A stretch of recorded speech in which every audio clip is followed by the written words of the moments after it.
Hello friends, आज मैं आपको कुछ ऐसे साइकोलॉजिकल फैक्ट्स के बारे में बताने जा रहा हूँ जिन्हें आप अपनी डेली लाइफ में यूज़ कर सकते हैं और ये फैक्ट्स आपको बहुत काम आने वाले हैं। Fact number 1, your phone usages shows your personality. Princeton University की एक रिसर्च के अकॉर्डिंग आपके स्मार्टफोन यूजेज का डाटा आपकी कई पर्सनैलिटी को डिफ़ाइन करता है। जैसे आप कॉल पर बात करने ज़्यादा, टेक्स्ट मैसेज पर कंफर्ट फील करते हो, तो ये आपका अंडर कॉन्फिडेंट नेचर शो करता है, जहाँ आप अपनी इमेज और पर्सनैलिटी को लेकर बहुत कॉन्शियस रहते हो।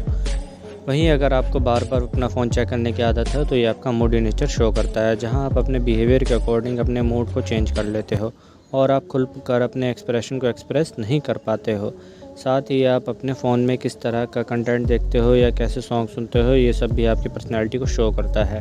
Fact number 2, chewing gum improves performance. Baler college of medicine की एक रिसर्च के अकॉर्डिंग जो स्टूडेंट अपनी मैथ क्लास में च्युइंगम खाते थे, उनके मैथ स्कोर बाकी स्टूडेंट से ज़्यादा आते थे। ऐसा इसलिए होता है क्योंकि जिस मोमेंट में हमारी बॉडी के ज़्यादा सेंस एक्टिव रहते हैं, हमारा ब्रेन उस मोमेंट में बना हुई मेमोरी को ज़्यादा अच्छे से याद रख पाता है और च्युइंगम खाते टाइम हमारे टेस्ट और स्मेल रिसेप्टर्स एक्टिव हो जाते हैं और एग्ज़ाम के टाइम जब हम च्युइंगम खाते हैं तो हमें पढ़ा हुआ बहुत अच्छे से याद रहता है। Fact number 3, strict parents liar kid. Psychotherapist Philippa Perry कहती हैं कि बच्चों की झूठ बोलने की आदत पर उसके पेरेंट्स का सबसे बड़ा हाथ होता है। इसलिए कभी किसी बच्चों को झूठ बोलने के लिए ब्लेम नहीं करना चाहिए, क्योंकि जिसके पेरेंट्स बहुत ज़्यादा स्ट्रिक्ट होते हैं, देखा गया है कि उनके बच्चे सच बोलने से डरते हैं, जो कि उन्हें झूठ बोलने पर मजबूर करता है और आगे जाकर वो झूठ बोलने की आदत को इतना स्ट्रॉन्ग बना लेते हैं कि वो झूठ बोलने में एक्सपर्ट हो जाते हैं। और साथ ही स्ट्रिक्ट पेरेंटिंग का बच्चों की मेंटल हेल्थ पर बहुत असर पड़ता है, जिससे बच्चों में डिप्रेशन के चांसेस 40% तक बढ़ जाते हैं। Fact number 4, lower your pitch. जब भी दो लोगों में कोई आर्गुमेंट होती है तो अपनी बात को सुनाने के लिए लोग अपनी पिच को बढ़ा लेते हैं और चिल्ला चिल्ला कर बात करने लगते हैं, पर फिर भी सामने वाला उनकी बात सुनने को तैयार नहीं होता। साइकोलॉजी के अकॉर्डिंग अगर आप चाहते हैं कि लोग आपकी बात सुनने, तो आपको इसका उल्टा करना चाहिए।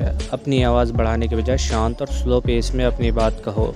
इससे आपकी बात ज़्यादा कन्विंसिंग लगती है, जो ये शो करता है कि आप गुस्से में या फ्रस्ट्रेशन में नहीं बोल रहे हैं, बल्कि आप सोच समझ कर बात कर रहे हैं।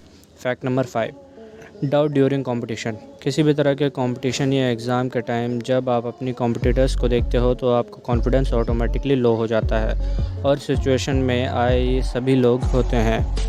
फॉर एग्ज़ाम्पल, आपने बहुत मेहनत में एक कॉम्पिटिटिव एग्ज़ाम की तैयारी करी और आपको पूरा विश्वास था कि आप एग्ज़ाम में अच्छा परफॉर्म करोगे, पर एग्ज़ाम के दिन आप 1000 लोगों को देखते हो जो वही एग्ज़ाम देने आए हैं, तो आप अपने आप पर डाउट करने लगते हो। इससे आपका कॉन्फिडेंस लेवल भी लो हो जाता है। Fact number 6, एटलोफोबिया। ये एक ऐसी साइकोलॉजिकल कंडीशन है जिसमें इंसान को इम्परफेक्शन से बहुत ज़्यादा डर लगता है। इसमें इंसान मिस्टेक करने से बहुत ज़्यादा डरता है, इसलिए वो हर उस सिचुएशन का अवॉइड करता है जहां उसे लगता है कि उससे गलती हो सकती है। एटलोफोबिया में इंसान खुद को बहुत हार्शली जज करता है और छोटी मोटी मिस्टेक से बहुत ज़्यादा अफेक्ट होने लगता है, जो कि आगे जाकर एंजाइटी और डिप्रेशन का रीज़न भी बन जाता है। Fact number 7, banana plus pineapple is equal to happiness. कुछ ऐसे फ्रूट्स हैं जो इंस्टेंटली अच्छा फील करा सकते हैं, जैसे कि बनाना और पाइनएप्पल खाने से आप हैप्पी फील करने लगते हो, क्योंकि इन फ्रूट्स में ट्राइपोफिन नाम का एक अमीनो एसिड होता है जो हमारी बॉडी में हैप्पी हार्मोन सेरोटोनिन को रिलीज़ करता है, जो हमारे मूड को इम्प्रूव करता है और हमें अच्छा फील कराता है। तो इसलिए आप सैड फील कर रहे हो तो एक बनाना या थोड़ा सा पाइनएप्पल खाने से आपका मूड इंस्टेंटली अच्छा हो जाएगा। Fact number 8, self confidence. The state university of New York की एक साइकोलॉजिकल रिसर्च के अकॉर्डिंग जो लोग अकेले ज़्यादा टाइम स्पेंड करते हैं वो बाकी लोगों से ज़्यादा क्रिएटिव और उनका सेल्फ कॉन्फिडेंस भी हाई होता है।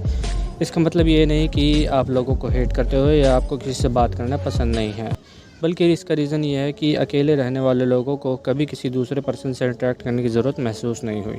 वह ना ही खुद को दूसरों से कंपेयर करते हैं और ना ही दूसरों से थॉट्स और आइडियाज़ के लिए वैलिडेशन करते हैं।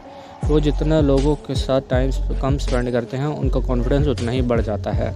Fact number 9, afternoon naps increase your brain power. Psychology में एक टर्म है जिसे बायफेपिक स्लीप कहा जाता है, जिसमें कोई भी पर्सन अपनी स्लीप को दिन के 2 सेगमेंट में डिवाइड कर देता है, जहां वो रात को ज़्यादा सोता है और दिन में शॉर्ट नैप्स लेता है। देखा गया है कि जो लोग बायफेसिक स्लीप के प्रैक्टिस करते हैं उनके ब्रेन की क्रिएटिविटी और फोकस बहुत ज़्यादा बढ़ जाता है, क्योंकि स्लीपिंग में हमारी बॉडी और माइंड को रेस्ट मिलता है।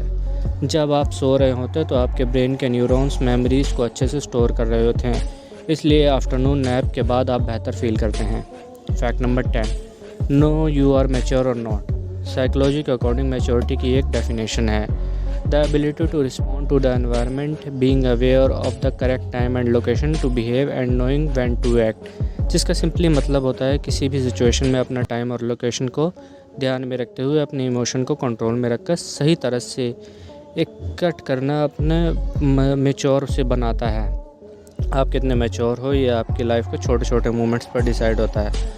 फॉर एग्ज़ाम्पल, आप पैसों को किस तरह से खर्च करते हो या आप अपने से छोटे और बड़ों पे किस तरह से बात करते हो। इन्हीं छोटे छोटे मोमेंट्स से पता चलता है कि आप कितने मैच्योर हो।